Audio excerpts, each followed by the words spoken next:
Hello friends, good morning. मैं Rajeev Awasthi. Study with us easy में आपका बहुत बहुत स्वागत है। दोस्तों, आज का हमारा जो गणित विषय का टॉपिक है साधारण ब्याज। साधारण ब्याज किसे कहते हैं? इसको हम साधारण भाषा में ऐसे भी समझ सकते हैं, जब कोई व्यक्ति किसी अन्य व्यक्ति अथवा बैंक से रुपया उधार लेता है तो उसे दूसरे व्यक्ति का बैंक या बैंक का धन प्रयोग करने के लिए जो किराया देना पड़ता है उसे ब्याज कहते हैं। उधार लिए गए धन को मूलधन और मूलधन तथा ब्याज के योग को आप मिश्रधन कहते हैं। प्रति सैकड़ा पर निर्धारित अवधि में मिलने वाले ब्याज को ब्याज की दर कहते हैं। साधारण ब्याज, यदि संपूर्ण ऋण अवधि में मूलधन एक ही रहे, मान लीजिए आपने 100 रुपये 5 वर्ष के लिए लिए हैं, तो अगर पाँचों वर्ष के लिए ब्याज की दर एक ही रहे तो उस ब्याज को हम साधारण ब्याज कहते हैं। कभी कभी क्या होता है, कुछ बैंक या कुछ लेनदार प्रति समय के अनुसार ब्याज दर में परिवर्तन कर देते हैं या मूलधन में परिवर्तन कर देते हैं, तो उसे फिर आप चक्रवृद्धि ब्याज की श्रेणी में रखते हैं। फिलहाल यहाँ पर हमारा जो टॉपिक है वो साधारण ब्याज से संबंधित है। साधारण ब्याज को ज्ञात करने का फार्मूला बहुत ही सरल फार्मूला है। साधारण ब्याज बराबर मूलधन गुणा दर गुणा समय बटे 100। मूलधन क्या है?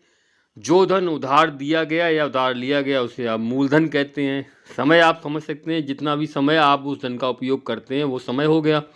समय आपका महीने में हो सकता है, वर्ष में हो सकता है, दिन में भी हो सकता है।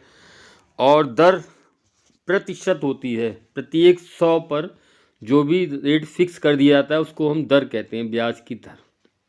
मिश्रधन अगर आपको निकालना है, इस फार्मूले से आपको साधारण ब्याज प्राप्त होगा। अगर आपको मूलधन निकालना है, मिश्रधन, तो मूलधन में ब्याज को सम्मिलित कर दीजिए, जोड़ दीजिए, तो आपका मिश्रधन ज्ञात हो जाएगा आपको। ये जो आपके फार्मूले हैं, पहला फार्मूला है साधारण ब्याज बराबर मूलधन गुणा दर गुणा समय बटे 100। फिर आपको ज्ञात करना है मिश्रधन, तो मूलधन धन ब्याज।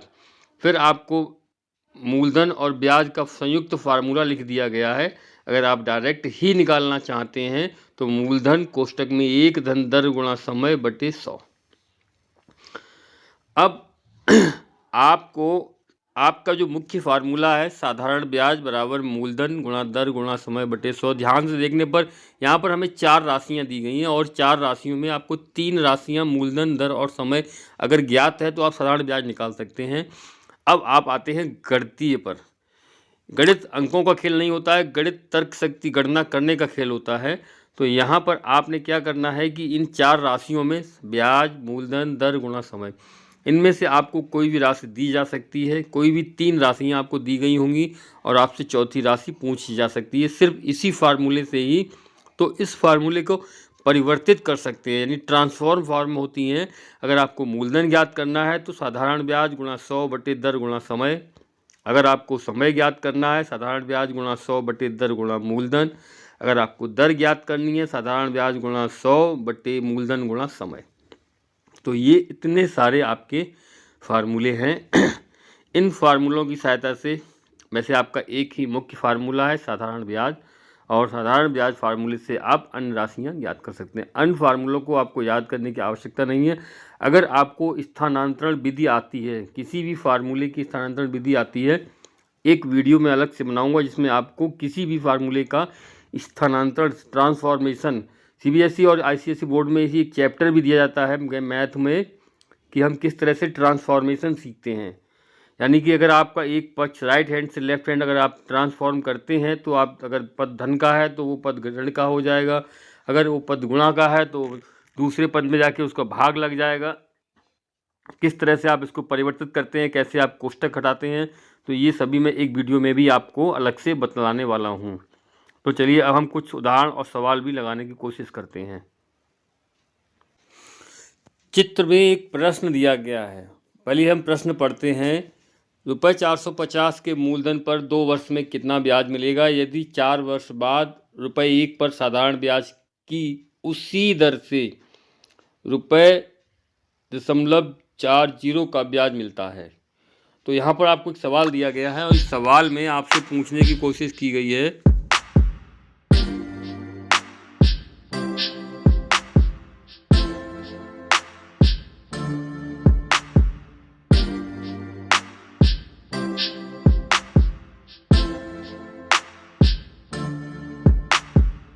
यहाँ पर ये पूछने की कोशिश की गई है 450 रुपये के मूलधन पर 2 वर्ष में कितना ब्याज मिलेगा। यहाँ पर आपको 3 राशियों के बदले 2 ही राशियाँ दी गई हैं। 450 पर 2 वर्ष में कितना ब्याज, यानी कि समय दिया गया है और मूलधन दिया गया है।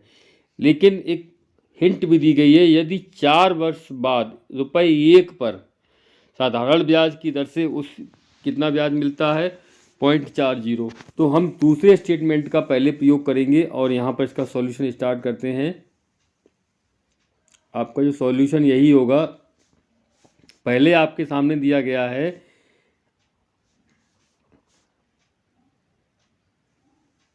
सिंपल इंटरेस्ट साधारण ब्याज बराबर क्या है PR और T बटे 1000 100।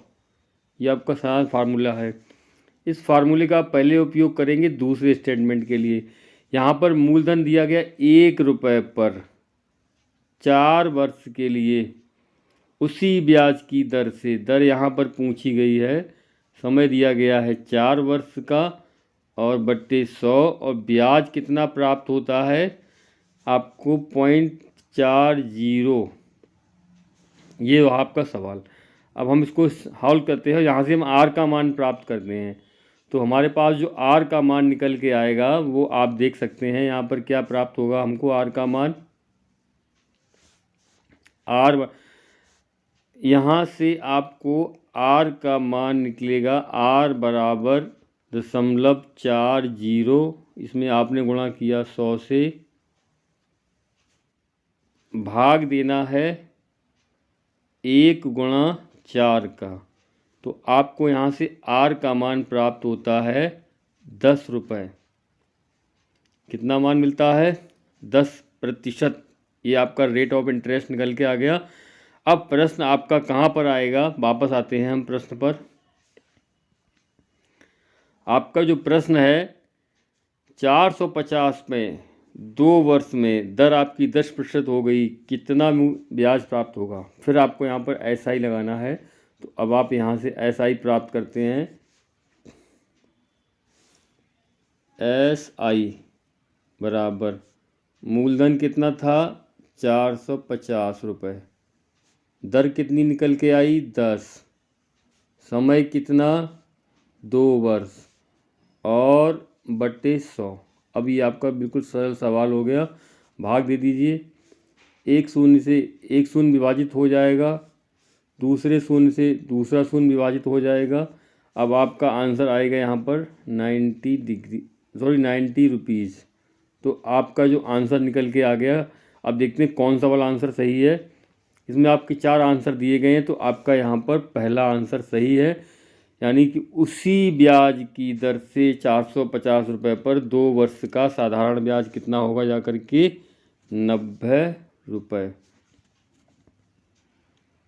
वीडियो अच्छा लगे चैनल को लाइक और सब्सक्राइब करना मत भूलिएगा। बहुत बहुत धन्यवाद।